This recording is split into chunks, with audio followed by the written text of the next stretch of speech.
8 വർഷമായിട്ട് കേരളം ഭരിക്കുന്ന പിണറായി സർക്കാരിന്റെ ഭാഗത്ത് നിന്ന് പാലക്കാട് ജില്ലയിലെ കുടിവെള്ള ക്ഷാമം പരിഹരിക്കുന്നതിനാവശ്യമായിട്ടുള്ള മഴവെള്ള സംഭരണി നിർമ്മിച്ചുകൊണ്ട് അത് പരിഹരിക്കാൻ ഒരു മാർഗം ഉണ്ടോ? വിസ്മയ പാർക്ക് മഹത്തായ മാതൃകയാണെന്നുള്ളല്ലോ പ്രതിപക്ഷ LDF നേതാക്കന്മാർ മുഴുവൻ വാഴ്ത്തിപ്പാടുന്നത്. അത്തരത്തിലൊരു മാർഗം എന്താ നടപ്പാക്കാത്തത്? അപ്പൊ ഇവിടെയുള്ള പ്രശ്നം ഈ കമ്പനി മാത്രം അറിയുന്ന ഒരു മദ്യനയം മറ്റാരെങ്കിലും അറിഞ്ഞോ എന്നുള്ള ചോദ്യത്തിന് വാലിഡിറ്റി ഉണ്ട്. എന്താണെന്നറിയോ?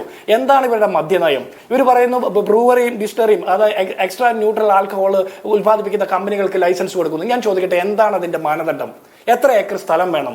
എന്തൊക്കെ എങ്ങനെയുള്ള ടെക്നോളജിയാണ് ഉപയോഗിക്കേണ്ടത്? അവര് കുടിവെള്ള ഇതിനു വേണ്ടിയിട്ട് ആവശ്യമുള്ള വെള്ളത്തിന്റെ സ്രോതസ് എത്തരത്തിലുള്ളതായിരിക്കണം ഉപയോഗിക്കേണ്ടത്? എങ്ങനെയുള്ള ഒരു മാർഗനിർദ്ദേശം കേരളത്തിലെ എക്സൈസ് വകുപ്പിന്റെ ഭാഗത്തുനിന്നോ കേരളത്തിലെ LDF സർക്കാരിന്റെയോ നയത്തിന്റെ ഭാഗമായിട്ട് അല്ലല്ല, ജനങ്ങളോട് ഉത്തരവാദിത്തം പറയേണ്ടതാണ് ഏറ്റവും വലിയ ബാധ്യത. എക്സൈസ് മന്ത്രിക്ക് എന്ന് പറയുന്ന അങ്ങയുടെ വാദത്തിന്റെ വിശാലാർത്ഥവും ഞാൻ ചുരുക്കി കാണുന്നില്ല. പക്ഷേ രാഷ്ട്രീയമാണ് ഇവിടെ.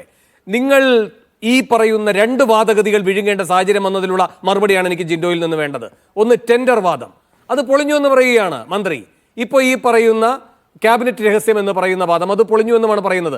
നിങ്ങൾ ആയുധം, ഈ ഒയാസിസിന് വേണ്ടി ആയുധം കയ്യിൽ വെച്ച് കൊടുക്കുകയാണ് MP രാജേഷിന്. നിങ്ങൾ ഒയാസിനെ എതിർക്കെന്ന് പറയുന്ന അതേ നാവുകൊണ്ട്. അല്ല, 2 കാര്യമുണ്ട് വേണു. ഒന്ന്, ടെൻഡർ. ഞാൻ ചോദിക്കട്ടെ, ടെൻഡർ എന്ന് പറയുന്ന സർക്കാർ പ്രോജക്റ്റുകൾക്ക് മാത്രമേ ടെൻഡർ വിളിക്കുള്ളൂ? അങ്ങനെയാണെങ്കിൽ സ്വകാര്യ സംരംഭങ്ങൾ നടത്തുന്നതിനായിട്ടുള്ള അതിന്റെ മാനദണ്ഡങ്ങൾ എങ്ങനെയാണ് പൊതുജനങ്ങൾ അറിയേണ്ടത്? എങ്ങനെയാണ് ഒരു പൊതുജനങ്ങൾ ഇതിന്റെ മാനദണ്ഡങ്ങൾ അറിയേണ്ടത്? സ്വാഭാവികമായിട്ടും സർക്കാർ അതുമായി ബന്ധപ്പെട്ട കാര്യങ്ങൾ വിശദമാക്കണ്ടേ? അതിനെയാണ് മുൻ പ്രതിപക്ഷം അത് ടെൻഡർ എന്ന് പറയുന്നത്. ജലസേചന കേരളത്തിൽ 7 നിങ്ങളാണ് എന്ന് പറഞ്ഞ ആ കണക്കുകളൊക്കെ നിയമസഭയിൽ വന്നില്ലേ 5 ദിവസം മുൻപ്? മുഖ്യമന്ത്രി പറഞ്ഞില്ലേ വിവിധ UDF സർക്കാരുകളാണ് ഈ 7 തുടങ്ങിയത്, അപ്പൊ ടെൻഡർ വിളിച്ചിട്ടാണോ എന്ന്?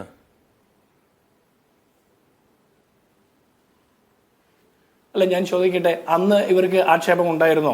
അന്ന് കേരളത്തിൽ എങ്ങനെയാണ് ഇത് തുടങ്ങുന്നത്? അന്നത്തെ സാഹചര്യം എങ്ങനെയായിരുന്നു? അതൊക്കെ പരിശോധിക്കണ്ടേ? അന്ന് ആക്ഷേപമുണ്ടോ ഇല്ലയോ എന്നതല്ല, ഒരു വാദം വെക്കുമ്പോൾ അതിന് അത്രയും ബലവത്തായ വാദമായിരിക്കണമെന്നാണ്.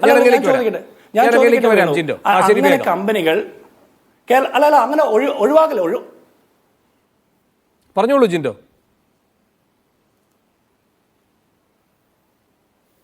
പറഞ്ഞോളൂ.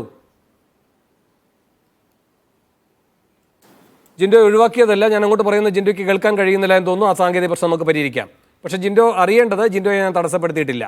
ശ്രീ അരുൺകുമാർ, ഇവിടെ ഇപ്പോൾ ഈ പറയുന്ന ക്യാബിനറ്റിൻ്റെ തീരുമാനങ്ങൾ അത് മഹാരഹസ്യം എന്ന രൂപത്തിൽ അവതരിപ്പിച്ച് ജാള്യം നേരിടേണ്ടി വന്നു പ്രതിപക്ഷ നേതാവിന്. അദ്ദേഹത്തിന് ജാള്യമില്ല എന്നൊക്കെയാണ് എക്സൈസ് മന്ത്രി പറയുന്നത്. പക്ഷേ ഇതുപോലെ തന്നെ ഒരു മന്ത്രിസഭാ തീരുമാനമായി പത്രങ്ങളിലടക്കം വന്ന കാര്യങ്ങളിലും പലപ്പോഴും പൊതുതാൽപര്യം എന്ന് പറയുന്ന പല വിഷയങ്ങളും ശ്രദ്ധിക്കപ്പെടാതെ പോയിട്ടുണ്ട്. ഇപ്പോൾ ഏറ്റവും ഒടുവിൽ നമ്മൾ ചർച്ച ചെയ്തതാണ് ഈ സ്മാർട്ട് സിറ്റിയുടെ പിന്മാറ്റവുമായി ബന്ധപ്പെട്ടത്. അതും ഒരു സാധാരണ മന്ത്രിസഭാ തീരുമാനമായിട്ട് അങ്ങ് പുറത്തു വരികയാണ് ചെയ്തത്. അപ്പോൾ തന്നെ അത് എല്ലാവരുടെയും ശ്രദ്ധയിലേക്ക് വരികയും അതുടനെ ചർച്ച ചെയ്യപ്പെടുകയും ഒന്നുമല്ല ഉണ്ടായിട്ടുള്ളത്.